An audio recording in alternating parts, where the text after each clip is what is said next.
Hello guys, welcome to my channel. This side Lavi Shakyawar. मैंने आपको अपनी प्रीवियस वीडियो में बताया था सेल के बारे में कि सेल क्या होती है, और उसका पूरा इंट्रोडक्शन मैंने उस वीडियो में दिया था। साथ ही साथ बताया था आपको मैंने कि सेल को डिस्कवर कैसे किया और सेल किस किस साइंटिस्ट ने उसको डिस्कवर किया है। ठीक है, तो मैं आज इस वीडियो में आपके लिए लेकर आई हूँ कि प्रोकैरियोटिक सेल्स और यूकैरियोटिक सेल्स क्या होती हैं, उनमें क्या डिफरेंस होता है। तो प्लीज़ आप इस वीडियो को लास्ट तक देखिएगा और don't forget to like share and subscribe my channel and bell icon को भी प्रेस करना बिल्कुल मत भूलिए, ताकि मेरी वीडियोस की नोटिफिकेशन आपको सबसे पहले मिलती रहे। तो टाइम ना वेस्ट करते हुए हम चलिए वीडियो स्टार्ट करते हैं।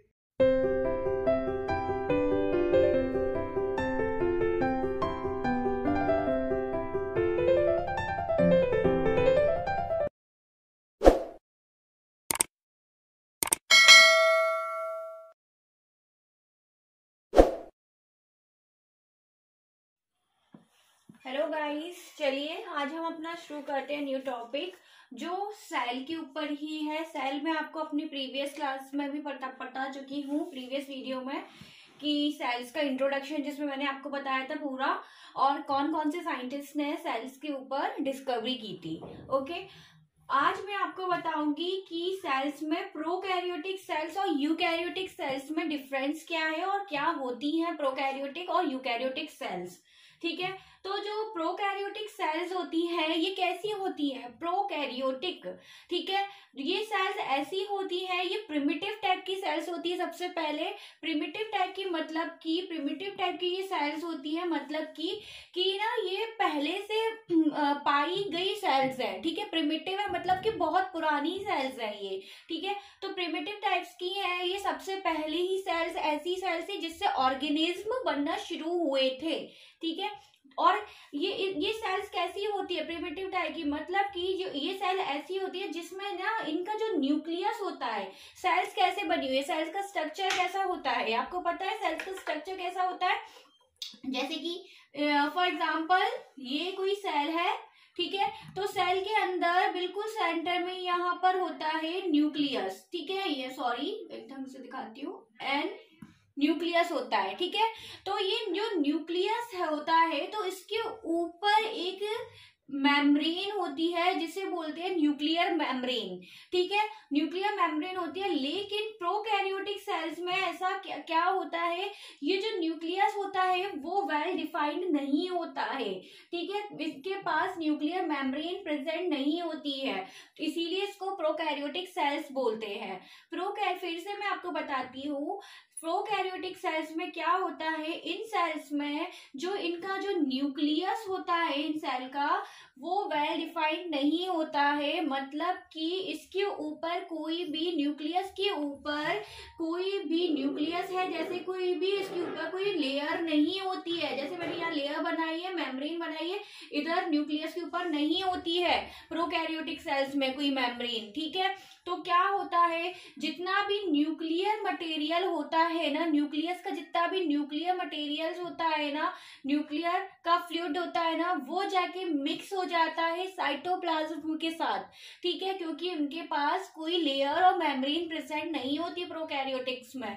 इसीलिए इसमें क्या है, हम जितने भी ऑर्गेनेल्स है या कुछ भी है, न्यूक्लियर का मटेरियल और साइटोप्लाज्म को सेपरेट नहीं कर पाते हैं। क्यों? क्योंकि इनके पास न्यूक्लियर मेम्ब्रेन नहीं है, और उनमें जो होता है न्यूक्लियर मेम्ब्रेन का मैट्रिक्स मतलब फ्लूइड जाके साइटोप्लाज्म में मिक्स हो जाता है। इसीलिए ये प्रोकैरियोटिक कहलाती है ये सेल्स। ठीक है, प्रोकैरियोटिक सेल्स मतलब इनका जो न्यूक्लियस है वो वेल ऑर्गेनाइज्ड नहीं होता है, इनके पास कोई न्यूक्लियर मेम्ब्रेन नहीं होती है। ठीक है, तो ये वाला पॉइंट इसमें यही बोल रहा है। और इसमें क्या है, the nucleus is primitive type. आपको बताया कि पुराने टाइप की सेल्स हैं तो प्रिमिटिव टाइप का ही इनका न्यूक्लियस है। फिर क्या होता है कि प्रोकैरियोटिक सेल के पास जो होती है, प्रोकैरियोटिक सेल्स में सबसे ज्यादा क्या आ जाती है, बैक्टीरिया आ जाते हैं, और ब्लू ग्रीन एल्गी, और क्या आ जाता है, माइकोप्लाज्मा आ जाता है। जितनी भी बैक्टीरियाज हैं और ब्लू ग्रीन एल्गी वगैरह जो है बैक्टीरिया, ये प्रोकैरियोटिक सेल से ही मिलकर बनी हुई है। सबसे पहले हमारी अर्थ पर बैक्टीरिया ही आए थे। ठीक है, जब अर्थ हमारी ओरिजिनेट हुई थी तो उस पे में सबसे पहले लिविंग ऑर्गेनिज्म कौन आए थे? बैक्टीरिया आए थे। ठीक है, तो बैक्टीरिया कैसे थे? बैक्टीरिया प्रोकैरियोटिक सेल से ही मिलकर बने थे। प्रोकैरियोटिक मतलब सिंपल टाइप की सेल होती है। ठीक है, तो उनसे बन गए बैक्टीरिया। फिर इन बैक्टीरियाज बन गए फिर ना डेवलपमेंट होते गया। ठीक है, और फिर आगे और बढ़ती गई, मतलब उनकी फिर क्या हुआ, इनकी सेल्स में चेंजेस होने लगे। प्रोकैरियोटिक सेल्स में चेंजेस होने लगे, तो सेल्स में थोड़ा सा चेंजेस होने लगने के कारण क्या हुआ, बाद में एक ना न्यूक्लियस के ऊपर एक लेयर बन गई, एक मेम्ब्रेन बन गई। ठीक है, तो इस मेम्ब्रेन को बन गई, तो इसी को मतलब मेम्ब्रेन बन जाने से मतलब यहाँ न्यूक्लियस हमारा वेल ऑर्गेनाइज्ड हो गया। इसी सेल्स को बोलते हैं यूकैरियोटिक सेल्स। ठीक है, जहाँ पे वेल ऑर्गेनाइज्ड न्यूक्लियस है। लेकिन यहाँ पर बैक्टीरिया जब आए थे तो वो प्रोकैरियोटिक सेल से बने थे, तो उनके पास वेल ऑर्गेनाइज्ड न्यूक्लियस नहीं था। ठीक है, उस समय के टाइम पर। ठीक है, और क्या होता है यहाँ पर, जितने भी मतलब स्मॉलर ऑर्गेनिज्म आ जाते हैं, मतलब स्मॉलर ऑर्गेनिज्म आते हैं। स्मॉलर में क्या है, सारे बैक्टीरियाज कैसे होते हैं, स्मॉलर ही होते हैं, बहुत छोटे छोटे होते हैं। तो ये ऑर्गेनिज्म में आ जाते हैं, और क्या है, बहुत जल्दी मल्टीप्लाई करते हैं प्रोकैरियोटिक सेल्स। बैक्टीरिया कितने जल्दी रेप्लिकेट करते हैं ना, विद इन 24 आवर्स में वो रेप्लिकेट कर जाते हैं। ऐसा कि यूकैरियोटिक सेल्स में आपने कभी ऑब्जर्व किया, ऐसा यूकैरियोटिक सेल्स में नहीं होता। यूकैरियोटिक सेल्स बहुत लेट रेप्लिकेट करते हैं, उनका एक टाइम होता है, वो तभी वो एक से दूसरी प्रोजेनी बनाएंगे। लेकिन यहाँ पर प्रोकैरियोटिक सेल्स स्मॉलर तो होती है, साथ साथ वो रेप्लिकेट भी बहुत फास्ट करती हैं। ठीक है, और इनमें क्या होता है, they vary in shape and size. मतलब यहाँ पर प्रोकैरियोटिक सेल्स जो होती हैं, जिस इन सेल से बनके जो भी ऑर्गेनिज्म बने हैं, जैसे बैक्टीरिया हो गए, ब्लू ग्रीन एल्गी, माइकोप्लाज्मा, तो ये क्या होंगे, अपने साइज में भी, शेप और साइज में भी इनका शेप और साइज भी डिफरेंट होगा। अलग अलग शेप्स के मतलब आपको देखने मिल जाएंगे। अब इन केस बैक्टीरिया के एग्जांपल ले लो, तो बैक्टीरिया भी आपको अलग अलग शेप्स के देखने को मिलते हैं ना। कितने मिलते हैं, कोई कोकाई शेप का मिल जाएगा, कोई रॉड शेप का, कोई बैसिलस शेप का, कोई फ्लामेंटस शेप का। तो ये शेप भी मतलब इनका अलग अलग शेप और साइज भी होता है। ठीक है, फिर क्या होता है, यहाँ पर जितने भी प्रोकैरियोटिक सेल्स होती हैं, प्रोकैरियोटिक सेल्स जिसमें बैक्टीरियाज आ रहे हैं आपके, उनके पास एक क्या होता है, उनके पास प्रेजेंट होती है सेल वॉल। ठीक है, बैक्टीरियाज के पास सेल वॉल होती है। प्रोकैरियोटिक सेल्स से मिलके जो बैक्टीरिया बना है, उनके पास सेल वॉल होती है, और वो किसको सराउंड करी होती है, सेल वॉल सराउंड की होती है सेल मेम्ब्रेन को। जैसे कि यहाँ देखिए आप, कोई ये बैक्टीरिया है। ठीक है, तो बैक्टीरिया के आउटर मोस्ट सरफेस किससे बनी होगी, ये बनी होगी सेल वॉल से बनी होगी।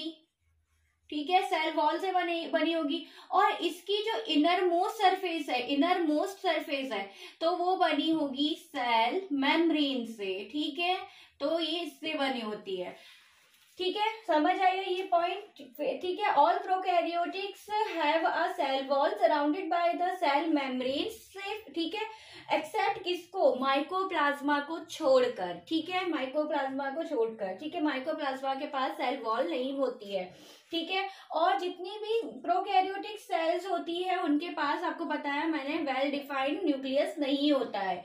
ठीक है, और जो यहाँ पर क्या होता है, जेनेटिक मटेरियल जो होता है, जैसे डीएनए बोलते हैं और क्रोमोसोम्स। ठीक है, डीएनए और क्रोमोसोम जो न्यूक्लियस में प्रेजेंट होता है। ठीक है, सेल के न्यूक्लियस में प्रेजेंट होता है क्रोमोसोम्स। क्रोमोसोम का स्ट्रक्चर कैसा होता है आपको पता है, क्रोमोसोम्स, ये न्यूक्लियस के अंदर प्रेजेंट होता है, ये क्रोमोसोम है, और यही जेनेटिक मटेरियल होता है। इस क्रोमोसोम को अगर हम ये ऐसे बिल्कुल मतलब ये इसने अपना एक स्ट्रक्चर फॉर्म किया हुआ है, जब हम इसका इसको एक तरीके से यहाँ से खींचेंगे तो क्या होगा, एक हेलिकल टाइप का स्ट्रक्चर आपको मिलेगा, पूरी थ्रेड लाइक स्ट्रक्चर मिलेगा जो हेलिकल शेप में होगा। मतलब कि एक दूसरे पे दो थ्रेड कॉइल्ड होंगे, हेलिकल, तो वही कहलाता रहता है डीएनए, वही होता है जेनेटिक मटेरियल जो क्रोमो, और उसी के ऊपर क्या प्रेजेंट होते हैं, उसी के ऊपर प्रेजेंट होते हैं जीन्स जो रिस्पॉन्सिबल होते हैं डिफरेंट डिफरेंट फंक्शंस करने के लिए हमारी बॉडी में, जीन्स, ठीक है।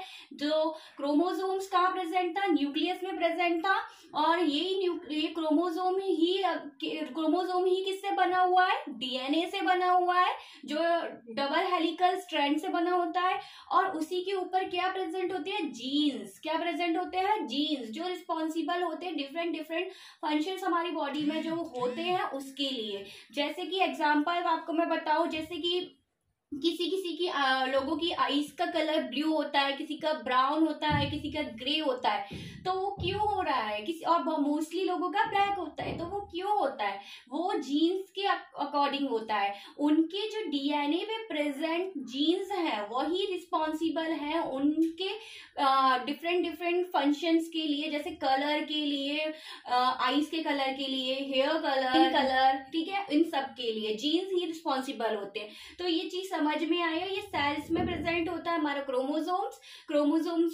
क्रोमोसोम बना हुआ है डीएनए से, और डीएनए पे प्रेजेंट होते हैं हमारे जीन्स, समझ आया, ठीक है। तो ये चीज होती है, तो मैं आपको बता रही थी यहाँ पर, ठीक है। हियर द जेनेटिक मटेरियल जो होता है, मैंने आपको बताया जो क्या होता है डीएनए, वो प्रोकैरियोटिक सेल्स में कैसा होता है, नेकेड होता है, बहुत मतलब होता है बट बहुत छोटा होता है, दिखाई नहीं देता।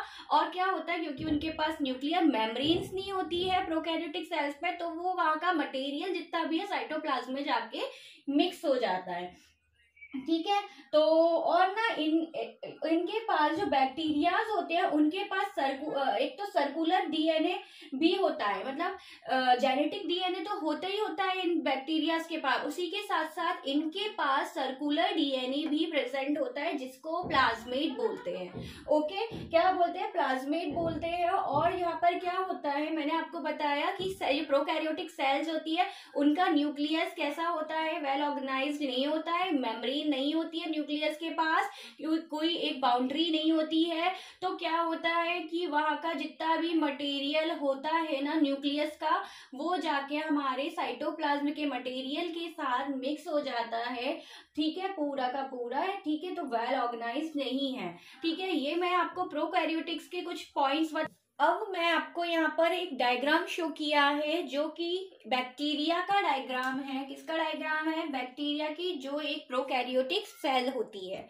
ओके, तो मैं आपको यहाँ पर दिखाती हूँ, जैसे कि देखो ये एक पूरा बैक्टीरिया है जो कि प्रोकैरियोटिक सेल से बना हुआ है। देखो तो इसके यहाँ पर जैसे कि ये देखो इसका डीएनए है, जेनेटिक मटेरियल है पूरा डीएनए, और ये डीएनए मैंने आपको पहले बताया किससे प्रेजेंट होता है, न्यूक्लियस में प्रेजेंट होता है ना, जो क्रोमोसोम में क्रोमोसोम जिससे बना होता है। तो ये डीएनए देखो पूरा ये साइटोप्लाज्म में होता है, ये देखो पूरा इसमें पूरे में साइटोप्लाज्म भरा रहेगा जो लसलसा पदार्थ होता है, ठीक है। तो अगर इस प्रोकैरियोटिक सेल के पास वेल ऑर्गेनाइज्ड एक मेम्ब्रेन नहीं है जिसे न्यूक्लियर मेम्ब्रेन कहते हैं, ठीक है, तो क्या हुआ, इसका जितना भी न्यूक्लियस में जो जेनेटिक मटेरियल था डीएनए, ये देखो डीएनए है ना, ये थ्रेड लाइक पूरा दिख रहा है अंदर, वो क्या हुआ, पूरे सेल में फैल गया है। क्या हो गया है, पूरे सेल में घूम रहा है, इधर से उधर फैल गया है। क्यों, क्योंकि वो किसी भी एक मेम्ब्रेन से पैक्ड नहीं था, इसीलिए वो किसी मेम्ब्रेन से पैक ना होने के कारण पूरे साइटोप्लाज्म में इधर उधर फैल गया है, ठीक है। इसीलिए ये प्रोकैरियोटिक सेल कहलाई है, क्योंकि इसका न्यूक्लियस वेल ऑर्गेनाइज्ड नहीं है, ठीक है। यही इसमें मैंने आपको ये डायग्राम शो किया है, देखो मैं आपको इसमें दिखाती हूँ। ये बैक्टीरिया का सेल है, तो ये क्या है, ये आउटर मोस्ट जो लेयर है उसको कैप्सूल बोलेंगे, ठीक है, जो कैप्सूल से कवर है ये बैक्टीरिया, ठीक है। फिर ये वाली जो लेयर है सेल वॉल होती है, क्योंकि ये सेल वॉल बैक्टीरिया पे प्रेजेंट होती ही है, ठीक है, सेल वॉल, ठीक है, जो थिक होती है बिल्कुल। और फिर ये क्या है, ये छोटे छोटे मैंने रेड कलर से से जो बनाए हैं वो स्मॉल राइबोसोम्स हैं। ठीक है, सेल्स में राइबोसोम्स भी प्रेजेंट होता है ना, तो वो ये राइबोसोम्स है जो साइटोप्लाज्म में इधर उधर वो भी घूम रहे हैं। ठीक है, और ये क्या है, ये साइटोप्लाज्म है जो लसलसा पदार्थ पूरा ऐसा सेल के अंदर भरा रहता है। ठीक है, साइटोप्लाज्म है और ये पूरा थ्रेड लाइक आपको स्ट्रक्चर दिख रहा है पूरा इधर, वो क्या है, वो डीएनए है, जेनेटिक मटेरियल है इस बैक्टीरिया का। ठीक है, ये क्या है पूरे, ये मैंने इधर 2 दिखा दिए हैं फ्लैजिला, जिससे हमारा बैक्टीरिया क्या करता है, मूव करता है, मूवमेंट के लिए होते हैं फ्लैजिला। ठीक है, और ये आपका सेल मेम्ब्रेन है, सेल वॉल के जस्ट नीचे वाली मेम्ब्रेन क्या कहलाती है, सेल मेम्ब्रेन। ओके, और ये मैंने आपको पूरा एक बैक्टीरिया का डायग्राम दिखाया है। ठीक है, आपको बेटर अंडरस्टैंडिंग के लिए मैं आपको यहाँ एक और एग्जांपल दिखाती हूँ, जैसे कि ये एक सेल है। ठीक है, सेल है पूरी, तो क्या है इसका जेनेटिक मटेरियल, जैसे कि मैंने ये डीएनए बना दिया है। ठीक है, डीएनए डबल स्ट्रैंडेड होता है। ठीक है, डीएनए बनाया है, जो जेनेटिक मटेरियल होता है न्यूक्लियस में प्रेजेंट होता है। ठीक है, तो क्या है इसके पास मतलब एक मेम्ब्रेन नहीं है ये जेनेटिक मटेरियल के पास, और जैसे कि यहाँ मैंने बना दिया है यहाँ और ऑर्गेनेल्स होते हैं ना, जैसे कि ईआर होता है, गोल्गी कॉम्प्लेक्स होता है, राइबोसोम्स होते हैं, ऑर्गेनेल्स हमारी सेल में प्रेजेंट है, वो सारे इसमें होते हैं। तो ये सारे ऑर्गेनेल्स कहाँ प्रेजेंट होते हैं, साइटोप्लाज्म में प्रेजेंट होते हैं। और न्यूक्लियस कहाँ प्रेजेंट है, वो न्यूक्लियर भी मतलब न्यूक्लियस भी एक फ्लूइड में प्रेजेंट होता है, जो न्यूक्लियर फ्लूइड कहते हैं। ठीक है, पर इसमें क्या है, ये वाला जो न्यूक्लियस का जो जेनेटिक मटेरियल है उसके ऊपर कोई ऐसे लेयर नहीं है, वेल डेवलप एक मेम्ब्रेन नहीं है। देखो मैंने मेम्ब्रेन बना दी ना, तो क्या है ये पैक्ड हो गया ना इसका डीएनए एक मेम्ब्रेन से। अब क्या है वो कहीं पे इधर उधर नहीं जा पाएगा, ना ही इधर पूरे सेल में साइटोप्लाज्म में घूम पाएगा। ठीक है, और ना ही उसकी किसी भी साइटोप्लाज्म में किसी भी ऑर्गेनेल से मिक्सिंग होगी। ठीक है, क्यों, क्योंकि वो अब पैक हो गया है। ठीक है, पूरा एक मेम्ब्रेन से, न्यूक्लियर मेम्ब्रेन से। तो पर क्या होता है प्रोकैरियोटिक सेल में, ये मेम्ब्रेन जो मैंने बनाई थी अभी आपको वो नहीं होती है। इसीलिए ये जो डीएनए मतलब जेनेटिक मटेरियल होता है ना, वो पूरा जाके घूमता फिरता रहता है पूरी सेल में और मिक्स हो जाता है न्यूक्लियस का मटेरियल साइटोप्लाज्म में। ठीक है, तो यही डिफरेंस होता है प्रोकैरियोटिक सेल में, इसका न्यूक्लियस वेल ऑर्गेनाइज्ड नहीं होता है। ठीक है, कोई मेम्ब्रेन नहीं होती है, और प्रोकैरियोटिक सेल्स में मेम्ब्रेन होती है। ठीक है, तो ये चीज आपको समझ में आई। ठीक है, मैंने आपको एक एग्जांपल के फॉर्म में भी यहाँ पे समझाया, और यहाँ पे मैंने आपको बैक्टीरिया का डायग्राम भी दिखाया जो कि एक प्रोकैरियोटिक सेल है। ओके, अब हमारी जो नेक्स्ट सेल टाइप है वो है यूकैरियोटिक सेल्स। ठीक है, अभी मैंने आपको बताया प्रोकैरियोटिक सेल्स के बारे में, जिसमें वेल डिफाइंड न्यूक्लियस नहीं होता है। ठीक है, और प्रिमिटिव टाइप की सेल्स होती है प्रोकैरियोटिक सेल्स। ठीक है, तो प्रोकैरियोटिक सेल्स ही मैंने अभी आपको बताया कि सबसे पहले अर्थ पे आई थी, उसी से मिलकर ही सारे ऑर्गेनिज्म बने थे। सबसे पहले क्या प्रोकैरियोटिक कैसी सेल है, सिंपल टाइप की सेल है ना, आप खुद ही समझिए। सबसे पहले जो चीज आती है वो थोड़ी सिंपल टाइप की ही आती है ना, तो प्रोकैरियोटिक सेल हमारी अर्थ पे आई, उससे बने बैक्टीरिया, वो सिंपल टाइप की सेल्स थी। फिर क्या हुआ, कॉम्प्लेक्सिटी बढ़ती गई, डाइवर्सिटी बढ़ती गई, वो प्रोकैरियोटिक सेल्स ने अपने अंदर थोड़ी चेंजेस करना शुरू करे। ठीक है, उनके ऊपर चेंजेस करने से क्या हुआ, उनके ऊपर जो न्यूक्लियस की जो था ना, वो साइटोप्लाज्म में जो प्रोकैरियोटिक में घूम रहा था। ठीक है, तो न्यूक्लियस ने अपने ऊपर एक न्यूक्लियर मेम्ब्रेन का फॉर्मेशन किया। फिर धीरे धीरे वो न्यूक्लियस मेम्ब्रेन बनी और डाइवर्सिटी बढ़ी और कॉम्प्लेक्स, तो हमारा सिंपल सेल जो था प्रोकैरियोटिक वो एक बन गया कॉम्प्लेक्स सेल। ठीक है, और उसने बना लिया अपने न्यूक्लियस के ऊपर एक मेम्ब्रेन का फॉर्मेशन कर लिया। ठीक है, तो इसी टाइप की सेल्स को हमने बोला यूकैरियोटिक सेल्स। समझ आया? ठीक है, तो यही ऐसे ही हमारी यूकैरियोटिक सेल्स बनी, पर यूकैरियोटिक सेल का फॉर्मेशन किससे हुआ है, वो हुआ है प्रोकैरियोटिक सेल से ही। ओके तो अब मैं आपको यूकैरियोटिक सेल्स बताती हूँ, उसके कुछ पॉइंट्स मैंने यहाँ डिस्कस किए हैं।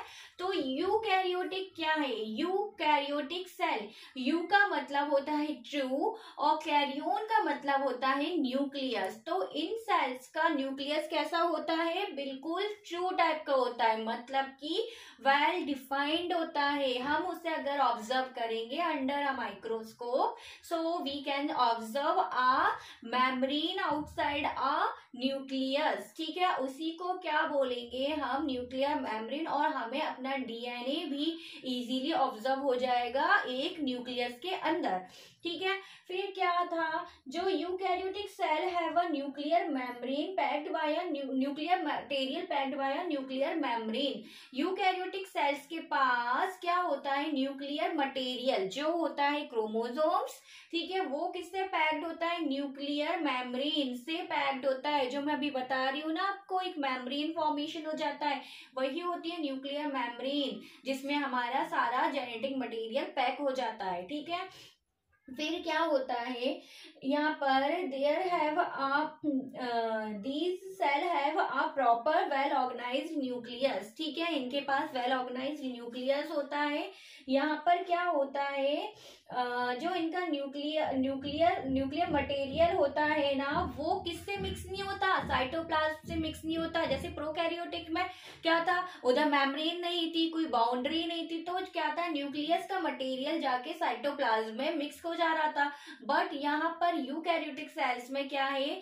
एक लेयर है, एक मेम्ब्रेन है, एक न्यूक्लियर मेम्ब्रेन है, जिससे क्या होता है? जो न्यूक्लियस का मटेरियल है वो जाके साइटोप्लाज्म में मिक्स नहीं होता है, ठीक है। इसके मैंने एग्जांपल दिए हैं आपको यूकैरियोटिक सेल्स के, जैसे कि प्लांट सेल हो गई, एनिमल सेल हो गई, ठीक है, फंजाई और प्रोटिस्टा सेल हो गई, ठीक है। ये सारी सेल्स और ये सारे ऑर्गेनिल्स किससे मिलकर बने हैं? यूकैरियोटिक सेल से मिलकर बने हैं। इनका न्यूक्लियस मतलब कि ट्रू न्यूक्लियस होता है, ठीक है। और सेल्स का जेनेटिक मटेरियल जो होता है वो किस में ऑर्गेनाइज्ड होता है? क्रोमोसोम में होगा ना, न्यूक्लियस में। न्यूक्लियस मतलब न्यूक्लियस है, न्यूक्लियस में क्या है? क्रोमोसोम्स है। और क्रोमोसोम के क्या पास? क्रोमोसोम के किससे बना था? डीएनए से बना था ना, वही जेनेटिक मटेरियल है। तो ऑर्गेनाइज्ड किस में होगा? क्रोमोसोम में, ठीक है। फिर इन यूकैरियोटिक सेल्स के पास गोल्गी कॉम्प्लेक्स, ये ऑर्गेनेल्स हैं इसके, ठीक है, गोल्गी कॉम्प्लेक्स, राइबोसोम, माइटोकॉन्ड्रिया, ये सब भी प्रेजेंट होते हैं यूकैरियोटिक सेल्स में। प्रोकैरियोटिक सेल्स में भी होते हैं ये सारे ऑर्गेनेल्स, ठीक है, और पर यूकैरियोटिक सेल्स में भी होते हैं, पर वेल ऑर्गेनाइज्ड होते हैं, ठीक है, ठीक है। और क्या होता है कि साइटोप्लाज्मिक मेम्ब्रेन, जिसको हम प्लाज्मा मेम्ब्रेन भी बोलते हैं, ये भी प्रेजेंट होती है यूकैरियोटिक सेल में। जैसे कि प्रोकैरियोटिक सेल में सेल वॉल प्रेजेंट थी ना, बैक्टीरिया का मैंने एग्जांपल बताया था, सेल वॉल प्रेजेंट थी, सेल वॉल के जस्ट नीचे सेल मेम्ब्रेन प्रेजेंट थी। लेकिन यूकैरियोटिक सेल में सेल वॉल प्रेजेंट नहीं होती है, एब्सेंट होती है, इनके पास होती है सिर्फ सेल प्लाज्मा मेम्ब्रेन, जिसको साइटोप्लाज्मिक मेम्ब्रेन भी कहते हैं, ठीक है। अब मैंने आपको यहाँ पर दिखाया यूकैरियोटिक सेल का डायग्राम, ठीक है। तो आप सबसे पहले इसको देखिए, ये पूरा यूकैरियोटिक सेल है, ठीक है, जिसमें देखिए आप इसमें अच्छे से ऑब्जर्व कर सकते हैं। इसमें देख सकते हैं कि न्यूक्लियस प्रेजेंट है, न्यूक्लियस के आउटर मोस्ट सरफेस पे न्यूक्लियर मेम्ब्रेन प्रेजेंट है। देखिए यहाँ पर न्यूक्लियस है, न्यूक्लियस में आपको पता ही है अपना क्रोमोसोम होता है, जेनेटिक मटेरियल, ठीक है। तो देखिए आप, ये जो आउटर मोस्ट सरफेस आपको दिख रही है, जो आउटर मोस्ट लेयर जो दिख रही है, वो क्या है? न्यूक्लियर मेम्ब्रेन, ठीक है, न्यूक्लियर मेम्ब्रेन है ये। क्यों? और ये इसके कारण क्या है? ये न्यूक्लियस का मटेरियल यहाँ हमारा बाहर साइटोप्लाज्म के मटेरियल से मिक्स नहीं हो रहा है, ठीक है, जो हमारी ये मेम्ब्रेन प्रोकैरियोटिक में एब्सेंट थी, ठीक है। और इसमें और ऑर्गेनेल्स प्रेजेंट होते हैं, जैसे कि ये क्या है? ये माइटोकॉन्ड्रिया है, ये जो है ये है राइबोसोम्स, ये जो इस तरीके से जो बना होता है ये है आपका गोल्गी एपरेटस। ये आउटर मोस्ट लेयर जो बनी हुई होती है सेल की वो बनी होती है प्लाज्मा मेम्ब्रेन से, ठीक है। ये है लाइसोसोम और ये है आपका रफ ईआर एंडोप्लाज्मिक रेटिकुलम, ठीक है। तो ये पूरा हमारा यूकैरियोटिक सेल का डायग्राम मैंने आपको यहाँ शो किया। यूकैरियोटिक सेल इस तरीके की होती है, इसके पास न्यूक्लियर मेम्ब्रेन प्रेजेंट होती है, ओके। और जैसे इधर और प्लाज्मा मेम्ब्रेन प्रेजेंट होती है, ओके। प्लाज्मा मेम्ब्रेन जो किससे बनी होती है, लिपिड और कार्बोहाइड्रेट से बनी होती है, ओके। और जब जो प्रोकैरियोटिक सेल्स थी उनके पास सेल वॉल प्रेजेंट थी, ओके, जो यूकैरियोटिक में नहीं होती है, ओके। और यहाँ मैंने एक और डायग्राम शो किया है आपको एग्जाम्पल में अमीबा का, ठीक है। तो अमीबा कैसी सेल है, अमीबा भी एक यूकैरियोटिक सेल ही होती है जो यूकैरियोटिक सेल से मिलकर ही बनी होती है। इसका देखो ये न्यूक्लियस है, अमीबा का ये न्यूक्लियस है क्या, और ये बीच में इसका ये मैंने दिखाया है आपको रेड कलर से, वो है इसका डीएनए जेनेटिक मटेरियल। तो क्या इसका जेनेटिक मटेरियल क्या पूरे इसमें साइटोप्लाज्म में या पूरे अमीबा में घूम रहा है, नहीं ना। क्यों, क्योंकि इसके पास ये मेम्ब्रेन है, न्यूक्लियर मेम्ब्रेन, इसमें इसका जेनेटिक मटेरियल पैक्ड है, इसीलिए ये यूकैरियोटिक सेल कहलाती है अमीबा, ओके। तो ये दोनों मैंने आपको डायग्राम के थ्रू आपको समझाया। अब मैं आपको बताती हूँ आगे कि जो प्लाज्मा मेम्ब्रेन होती है, प्लाज्मा मेम्ब्रेन प्रेजेंट होती है यूकैरियोटिक सेल पे, ठीक है। जो सेल होती है, देखो ये सेल है, यूकैरियोटिक सेल है, तो इसके आउटर मोस्ट जो ये लेयर है, ये लेयर जिससे ये बनी हुई है, ये आपको ये लेयर दिख रही है, वो जो बनी हुई है, देखो ये पूरी लेयर, ये मैंने आपको डायग्राम में भी दिखाया, प्लाज्मा मेम्ब्रेन से बनी हुई है, ठीक है। तो ये जो लेयर पूरी बनी हुई है प्लाज्मा मेम्ब्रेन से, ओके। तो ये इस प्लाज्मा मेम्ब्रेन के बारे में मैं आपको बताती हूँ कि किससे बनी होती है प्लाज्मा मेम्ब्रेन और इसका नेचर कैसा होता है। आपको बता रही हूँ प्लाज्मा मेम्ब्रेन के बारे में, ठीक है। जो यूकैरियोटिक सेल्स होती हैं तो वो किससे बनी होती है, वो प्लाज्मा मेम्ब्रेन से बनी हुई होती है, मतलब उसकी आउटर मोस्ट जो लेयर होती है वो प्लाज्मा मेम्ब्रेन से बनी हुई होती है, ओके। तो अब प्लाज्मा मेम्ब्रेन के बारे में मैंने यहाँ पर थोड़ा सा आपके लिए डिस्कस किया है, आपको बताया है कि प्लाज्मा मेम्ब्रेन होती क्या है, ठीक है। तो प्लाज्मा मेम्ब्रेन सबसे पहले क्या होता है, प्लाज्मा मेम्ब्रेन जो होती है वो सेमी परमेएबल इन नेचर होती है, ठीक है। कि उसका जो नेचर होता है वो सेमी परमेएबल टाइप का होता है, कि वो कुछ ही मॉलिक्यूल्स को और कुछ ही आयंस को ही मतलब कि अपने से अंदर से बाहर या बाहर से अंदर वो मूव कर सकती है। मतलब कि सेल है अगर, ठीक है, अगर कोई सेल है, ये सेल है, ठीक है, तो इधर अगर पोटेशियम आयन प्रेजेंट है सेल के बाहर, ठीक है, पोटेशियम आयन मतलब के पोटेशियम का सिंबल है ना, तो पोटेशियम आयन या फिर कोई Na आयन प्रेजेंट है, Na+, ठीक है। तो क्या होता है, इनको अगर अंदर आना है सेल के, ठीक है, सेल के अगर इसको अंदर आना है तो सेल के बाहर क्या प्रेजेंट है, प्लाज्मा मेम्ब्रेन प्रेजेंट है जो सेमी परमेएबल इन नेचर है। तो इसमें से मतलब कि अगर ये सेमी परमेएबल नेचर परफॉर्म कर रही है प्लाज्मा मेम्ब्रेन, तो क्या होगा, इसमें से कुछ ही आयन क्या होंगे सेल के अंदर एंटर कर पाएंगे। जैसे कि Na अगर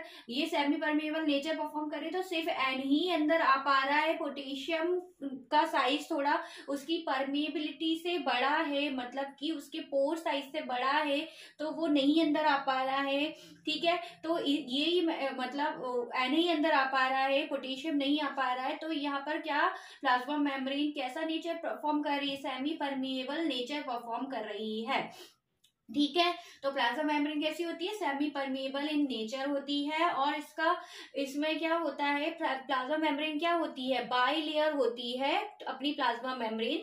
जैसे कि यहाँ मैंने आपको ये सेल का डायग्राम शो किया था, ये आउटर मोस्ट सरफेस जो लेयर थी वो प्लाज्मा मेम्ब्रेन से बनी हुई थी, जो कि प्लाज्मा मेम्ब्रेन भी डबल लेयर होती है, 2 लेयर से मिलकर बनी हुई है। कोई एक तो ये रही, दूसरी ये रही, तो ये क्या हो गई, बाय लेयर। कितनी हो गई, बाय लेयर, मतलब 2 लेयर होती है, इसीलिए 2 को क्या बोलते हैं हम, बाय लेयर, ठीक है। तो इसीलिए प्लाज्मा मेम्ब्रेन को बाय लेयर भी कहा जाता है। जो किससे बनी हुई होती है, जो बनी हुई होती है प्रोटीन और कार्बोहाइड्रेट से मिलकर बनी हुई होती है और 2 लेयर इसके पास फॉस्फोलिपिड्स के भी होते हैं। ओके, प्लाज्मा मेम्ब्रेन का तो प्लाज्मा मेम्ब्रेन भी तो किसी चीज से मिलकर बनी हुई होगी, तो किससे बनी है? वो प्रोटीन और कार्बोहाइड्रेट से मिलकर बनी हुई है और उसके पास 2 फॉस्फोलिपिड्स की लेयर भी होती है, क्योंकि ये बाय लेयर है इसीलिए 2 फॉस्फोलिपिड्स की लेयर भी होंगी। ठीक है, अब क्या है, फॉस्फोलिपिड्स जो प्लाज्मा मेम्ब्रेन में प्रेजेंट होते हैं वो भी अरेंज होते हैं अलग अलग वे में। तो पहले कैसे अरेंज होंगे? पहला जो अरेंज है जो पोलर हाइड्रोफिलिक, हाइड्रोफिलिक से ही समझ आ रहा है, वाटर लविंग। फिलिक का ही मतलब होता है, हाइड्रो का मतलब क्या है? हाइड्रो मतलब वाटर और फिलिक मतलब लविंग, वाटर लविंग। ठीक है, तो सेल है, सेल ये सेल है तो सेल के अंदर भी एक्वस एनवायरनमेंट होता है ना, क्यों? क्योंकि साइटोप्लाज्म प्रेजेंट है। साइटोप्लाज्म कैसा होता है? लसलसा पदार्थ मतलब पानी जैसा। और सेल के बाहर क्या प्रेजेंट होता है? सेल के बाहर भी एक्वस एनवायरनमेंट प्रेजेंट होता है। ठीक है, तो यहाँ पर क्या होता है, तो यहाँ पर जो प्लाज्मा मेम्ब्रेन के पास जितने भी हाइड्रोफिलिक्स हेड्स प्रेजेंट होंगे वो कहाँ पे किसके कांटेक्ट में होंगे? वो अंदर और बाहर दोनों साइड जो इनके हेड्स होंगे प्लाज्मा मेम्ब्रेन के, तो वो किसके कांटेक्ट में होंगे? वो एक्वस एनवायरनमेंट के कांटेक्ट में होंगे। क्यों? क्योंकि वो वाटर लविंग है, हाइड्रोफिलिक है, इसीलिए दोनों उनके हेड्स किसके कांटेक्ट में होंगे? पानी के कांटेक्ट में होंगे। ठीक है, फिर यहाँ पर ये क्या है, फिर दूसरी चीज ये फॉस्फोलिपिड्स में प्रेजेंट होती है non polar hydrophobic tail present होती है, जिसका नेचर होता है फोबिक से हाइड्रोफोबिक, हाइड्रो मतलब पानी, फोबिक मतलब हीटिंग, तो वाटर हीटिंग होते हैं। मतलब टेल्स कैसी होती है प्लाज्मा मेम्ब्रेन की? वो वाटर हीटिंग होती है, पानी के कांटेक्ट में नहीं होंगी, एक्वस एनवायरनमेंट के कांटेक्ट में नहीं होंगी, इसीलिए वो वाटर हीटिंग होती है। जैसे कि यहाँ डायग्राम देखिए तो आपको समझ में आएगा। देखिए यहाँ पर प्लाज्मा मेम्ब्रेन है, ये सेल है, मतलब मान लो ये पूरी की पूरी यहाँ ऐसे सेल होती है। मैंने यहाँ पे आपको छोटा सा एक सेक्शन दिखाया है प्लाज्मा मेम्ब्रेन का। तो क्या है, यहाँ पर देखो 2 लेयर है, एक लेयर देखो, एक ये रही पूरी, ठीक है, वन फर्स्ट लेयर और सेकंड ये नीचे है, इसीलिए इसको बाय लेयर बोला गया है प्लाज्मा मेम्ब्रेन को। एक लेयर ये जा रही है, एक लेयर ये जा रही है, बाय लेयर। ठीक है, तो यह मैंने बताया आपको हाइड्रोफोबिक हेड्स। तो ये हेड टाइप के बने हुए ना, देखो ये हेड है, ठीक है, हेड टाइप का है, जो इसका नेचर कैसा है? हाइड्रोफिलिक टाइप का है, मतलब कि वाटर लविंग टाइप का है, पानी के कांटेक्ट में है। देखो यहाँ पर भी वाटर टाइप का एक्वस टाइप का एनवायरनमेंट होगा सेल के बाहर, और सेल के अंदर साइटोप्लाज्म प्रेजेंट होता है, तो ये भी एक्वस टाइप का एनवायरनमेंट यहाँ पर भी होगा। ठीक है, तो दोनों वाटर का एनवायरनमेंट है, तो यहाँ पर कैसे है, दोनों हेड्स है। देखो ये भी हेड है, ये भी हेड है। ठीक है, किसके कांटेक्ट में है? वाटर के कांटेक्ट में, इसीलिए ये कैसे हो गए? हाइड्रोफिलिक हेड हो गए। ठीक है, दोनों साइड से। फिर क्या है यहाँ पर? Non polar hydrophobic tell. ठीक है, फिर क्या है? ये टेल देखो आपकी इस टाइप से बनी हुई है ना टेल, तो इस टाइप से टेल बनी हुई है ना, तो ये क्या है? Phobic tail. क्या है ये? इतना सेक्शन देखो टेल का, तो क्या है, ये वाटर के कांटेक्ट में नहीं है। ठीक है, ये वाटर के कांटेक्ट में सारी टेल्स नहीं है। क्यों? क्योंकि ये हाइड्रोफोबिक है, वाटर हीटिंग है, इसीलिए ये दोनों बाय लेयर के बीच में होती हैं। ठीक है, पूरे सेल्स में, क्योंकि इनका नेचर होता है हाइड्रोफोबिक, पानी से डरती हैं ये टेल्स। ठीक है, तो ये मैंने आपको पूरा प्लाज्मा मेम्ब्रेन के बारे में बताया। जो यूकैरियोटिक सेल्स होती हैं, प्लाज्मा सेल्स होती है, उनकी outer most layer plasma membrane से बनी हुई होती है। तो प्लाज्मा मेम्ब्रेन भी किससे बनी हुई होती है वो सारा मैंने इसमें बताया। उसका नेचर कैसा होता है वो भी मैंने आपको यहाँ पे थोड़ा सा शो किया है। बाकी पूरा मैं प्लाज्मा मेम्ब्रेन और इसके बारे में आपको अपनी नेक्स्ट वीडियो में अच्छे से डिटेल में बताऊंगी। ओके, यदि आपको मेरा वीडियो इन्फॉर्मेटिव लगता है तो आप मेरे चैनल को लाइक, शेयर एंड सब्सक्राइब करना बिल्कुल मत भूलिए, और बेल आइकन को प्रेस करना बिल्कुल मत भूलिएगा, ताकि मेरी वीडियोस की नोटिफिकेशन आपको सबसे पहले मिलती रहे। तो मिलती हूँ आपको नेक्स्ट वीडियो में, तब तक के लिए बाय बाय।